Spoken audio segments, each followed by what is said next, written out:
Exercising political power. Wise leaders exercise political power to bring people together and spur them to action. Grasping the essence and communicating it isn't enough. Wise leaders must also know how to bring people together and get them to act. Combining and synthesizing everyone's knowledge and efforts in the single-minded pursuit of the leader's goals. To mobilize people who may have conflicting goals. They must utilize all the means, even Machiavellian ones, if necessary, that may be necessary for the situation.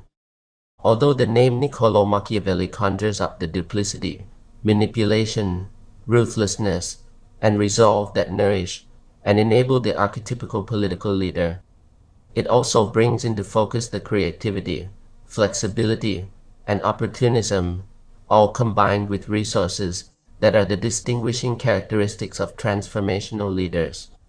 According to Richard Samuels, the wise prince in Machiavelli's masterpiece is flexible and in conformity with the times. The prince knows that there are many roads to Rome, knows that some are safer and others are more dangerous at different seasons, and knows which one to select when. Samuels also contends that Machiavelli was not unconcerned with the higher good. Even his classical formulation of the ends justifying the means was warranted on moral grounds. At the same time, to exercise political power, leaders need to understand other people, as well as the context in which these people operate. With a grasp of the others and the context, leaders can guess how every individual will act and react, and how the situation will change in the future. Such expectations come from the knowledge of the relevant past. It is the past that influences how we see the present and envision the future. This skill involves a sense of the temporally extended present, where human memories, present perceptions, and anticipations of the future are all intertwined. We use the word political in quotation marks, so the reader will associate it not just with the tactics of the archetypical political leader, but also link it with shrewdness or astuteness in managing, organizing, and dealing with people. Shrewdness is often necessary to create something new and good. Thus, we use political in this book to mean shrewdly tactful. In that sense, wise leaders exercise political judgment by understanding the viewpoints and emotions of their people and spur them to action. They sometimes lead with hidden hands or resort to reality distortions. They also strive to understand all the contradictions in human nature, as we shall see in the first part of this chapter. In the second, we suggest 3 ways in which wise leaders can cultivate the practice of exercising political power appropriately. Embracing and synthesizing contradictions.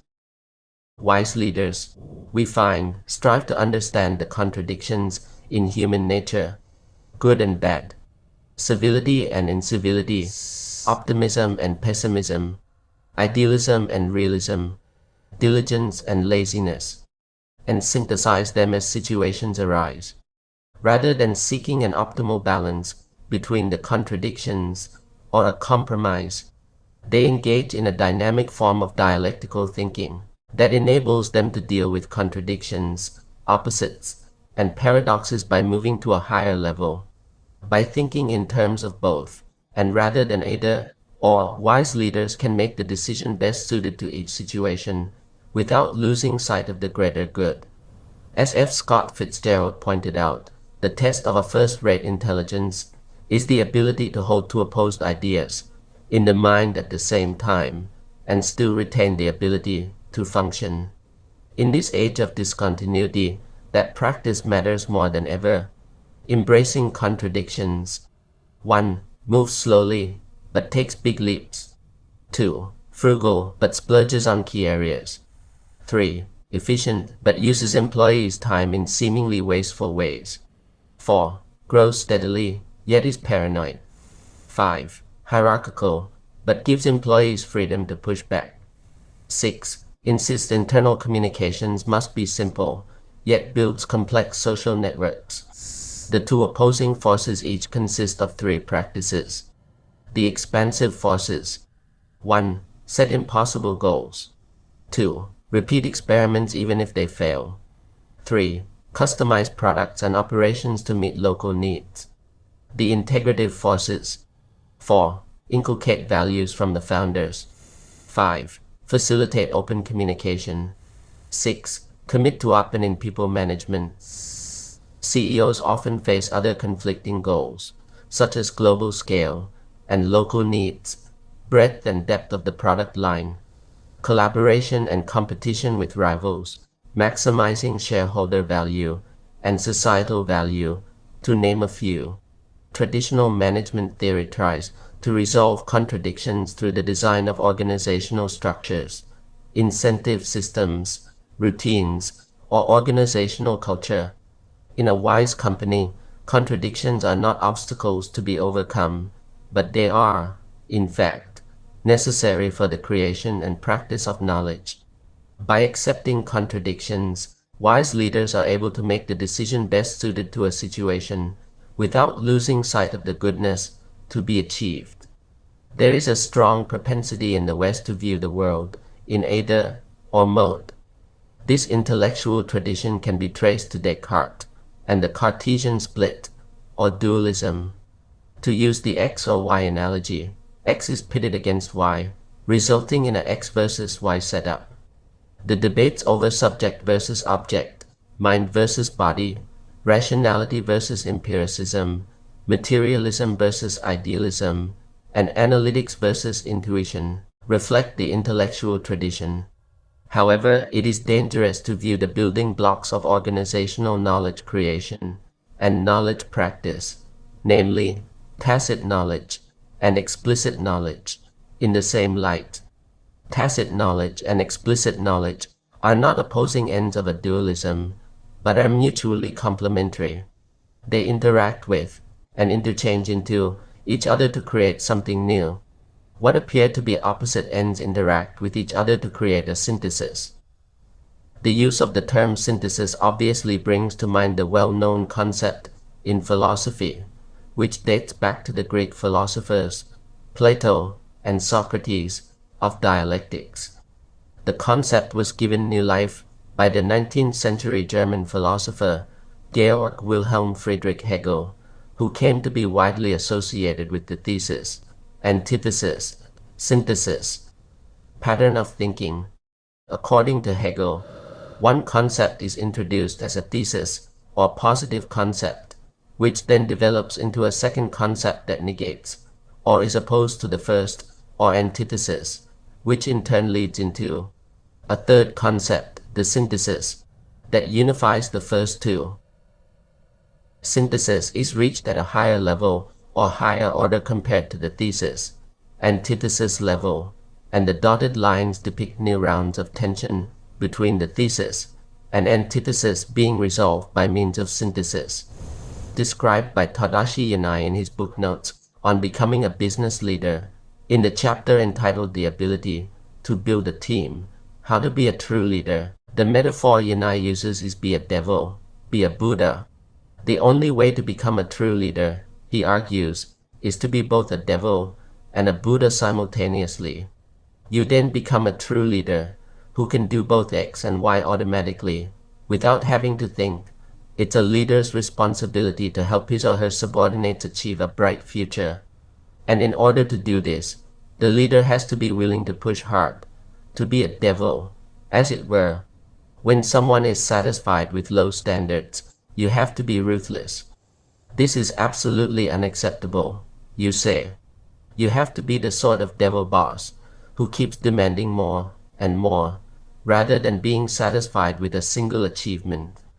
If you cannot do this, your team's performance won't improve, and its future will grow dimmer, and then finally flicker out. That said, there's one crucial point to bear in mind when you're being a devil, and that's to have your employees' best interests at heart. Sometimes you have to be a devil, but if you act that way all the time, your employees will stop wanting to work with you, and they won't grow.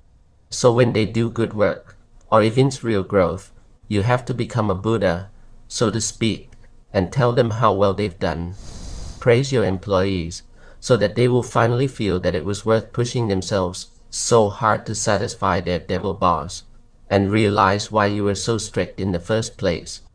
To be a successful leader, you have to keep learning from experience how to feel people's pain, how they work, what it means to cooperate. The higher you climb, the more important this becomes.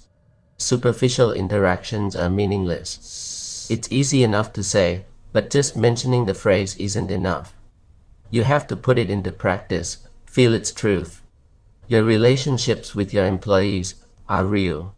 Pure theory is empty. You can only learn this sort of thing by doing it, and then questioning yourself, answering yourself, trying again. This time a little differently. Keep repeating the process until everything I've discussed in this section becomes second nature, and you find yourself doing it automatically, without a thought. Some experts use the German word Aufheben to describe this dialectic process. Aufheben means to cancel and to preserve at the same time.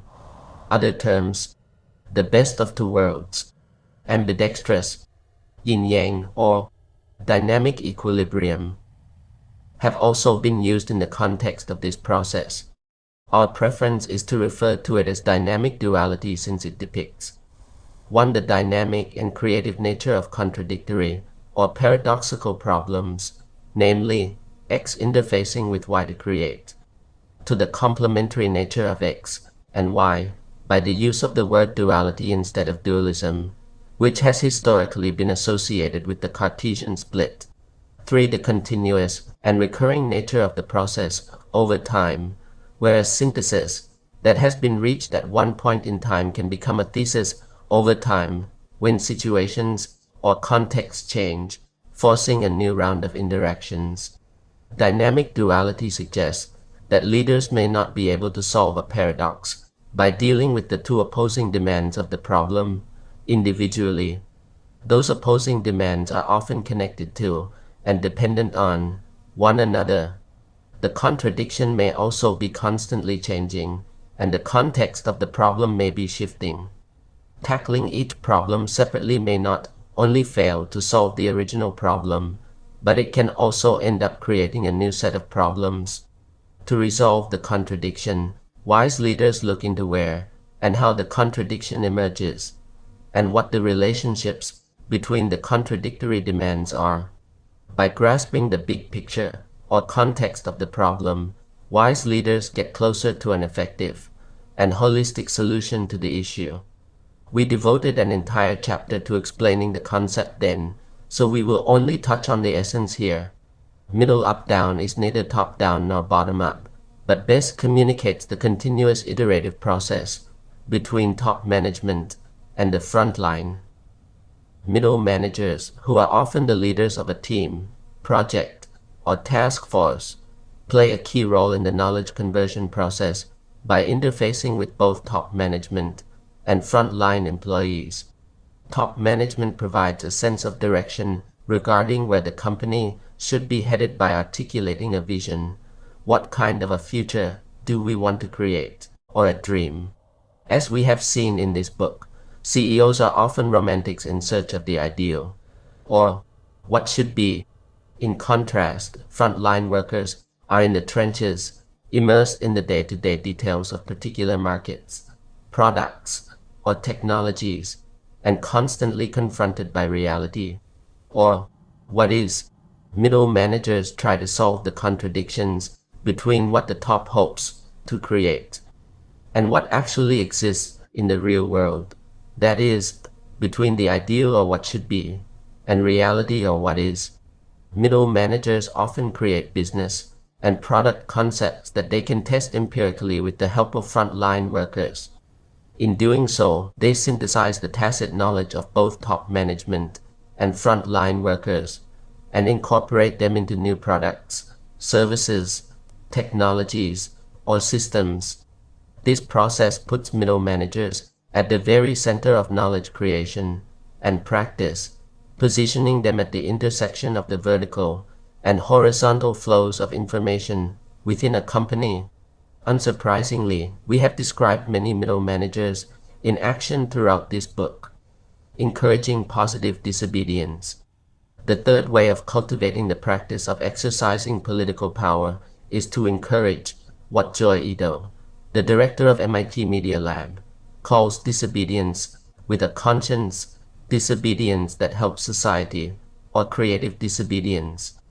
The culture of creative disobedience that draws innovators to Silicon Valley is deeply threatening to hierarchical managers and many traditional organizations. However, those are the ones who most need to embrace it if they are to support their most creative workers and survive the coming age of disruption.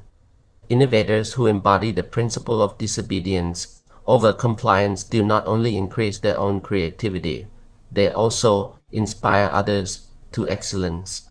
Executive summary.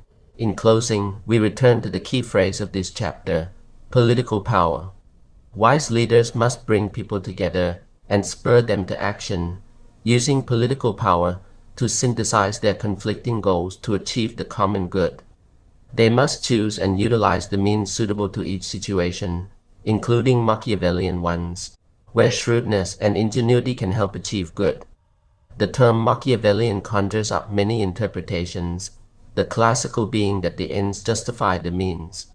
When talking of the wise prince, however, our focus was on his adaptability. As we pointed out earlier, the wise prince knew there were many roads to Rome, knew some were safer and others more dangerous at different times of the year, and knew which one to select at which time. Thus, knowledge can be a source of power. However, knowledge as a source of power is fragile and needs nurturing. It is fragile because we live in a world today where unpredictability, uncertainty, complexity, and disruption are the norm. The world is changing at an exponential rate. In the industrial age, being big and strong gave companies power. Today, big will not beat small, and strong will not beat the nimble.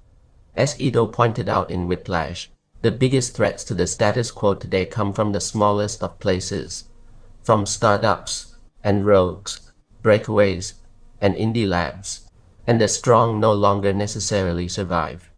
Today, it is the fast beating the slow. Like the prince, wise leaders will have to adapt to rapidly changing conditions, but also will need to act super fast. Knowledge needs nurturing. We live in a world today where contradictions, opposites, and paradoxes are the norm. That's why we need divergent thinking in the form of dialectics, middle up-down management, and positive disobedience. If there is any constant in this fast-changing and contradictory world, it is the pursuit of the common good. Machiavelli had something in common with Aristotle. As we pointed out, Machiavelli was not unconcerned with the higher good. Justifying the means was warranted on moral grounds. It is a sound maxim that reprehensible actions may be justified by their effects, and that when the effect is good, it always justifies the action, he wrote. In order to survive in today's world of high-velocity change, wise leaders' actions have to be both quick and good.